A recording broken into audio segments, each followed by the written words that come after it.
This is setup of a transport with oxygen and also transporting with oxygen.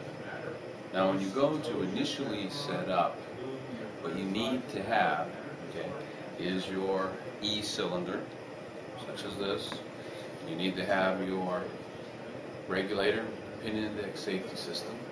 Now this is an older cylinder, so I will need a key to turn the oxygen cylinder on, so make sure you have that there. Now the more modern regulators that don't require the key, that you just simply turn it on. Make sure that you have the oxygen. You may want to do the math to see if you have enough oxygen to last the length of the transport.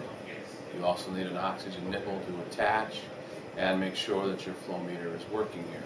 So you would take the cylinder and place it on the bed, okay, somewhere where the patient won't knock it off. Now, the other thing you're going to need is you will need your manual resuscitator. This patient's intubated. And on the manual resuscitator, you will need a PEEP valve. Okay, you set the PEEP to whatever PEEP is on the ventilator. If it's at 0, then set it at 0, 5, whatever is required. And you need to also have a mask in case the patient becomes extubated. You will need this mask to bag the patient. I would hook up my oxygen, make sure that my bag is working, so I would also check the bag, pressure check it, make sure it's holding the pressure. Okay, so my bag is working completely. And like I said, have the mask. The other thing I would need is make sure the patient's chart is available, because when they go to the MRI or X-ray or whatever, they're going to want the patient's chart and the physician order. If I'm going to take a patient on the ventilator, as this patient is, I would need somebody else to make sure the ventilator gets down to the department or up to the department, wherever it happens to be, and set up the ventilator waiting for me, because I don't want to bag all the way. Okay. Make sure that the rails are up on the patient, and then I'm ready for the transport. Some facilities, they want to have a heart monitor with the patient.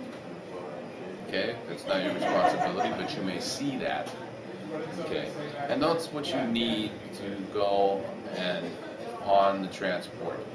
The last thing you want to do is check your ventilator and see what settings the patient is at, as well as what FiO2, what rate, what tidal volume is your patient getting, and they all PEEP, so that you can match the ventilation with the patient. Okay, and that is the setup. Now I'm going to go into the actual transport now. The actual transport itself, when I attach, okay, I would set my PEEP valve to whatever PEEP is on the ventilator, and I would bag at the rate that the ventilator was set at. Okay. Now the other thing you want to do, if your patient was initiating breaths on the machine, I need to place both hands on the resuscitator. Okay. And hopefully you can see this. I would place my thumb and slightly depress the bag.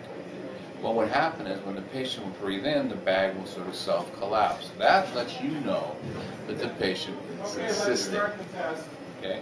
So once you keep your fingers on, keep your thumbs on the bag, just slightly depress. When the patient initiates the breath, the bag will sort of self-collapse. As always, you bag quickly in, slowly out. Okay?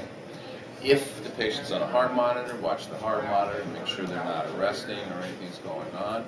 And you would simply bag at the head of the bed. You would need somebody else to push the gurney. Once again, your ventilator should be down there, and you simply roll off and go. Okay? Once again, make sure that you should have checked earlier that your cylinder was turned on to 15 liters per minute, and you go flush. And that's how you would transport your patient, paying attention, watching. You want to make sure you don't extubate the patient by pulling on this, and you want to make sure that your patient's chest rise is still rising. If you have equal and bilateral chest rise, I will tell you that the gas is going on. Okay? All right, that's transporting with oxygen.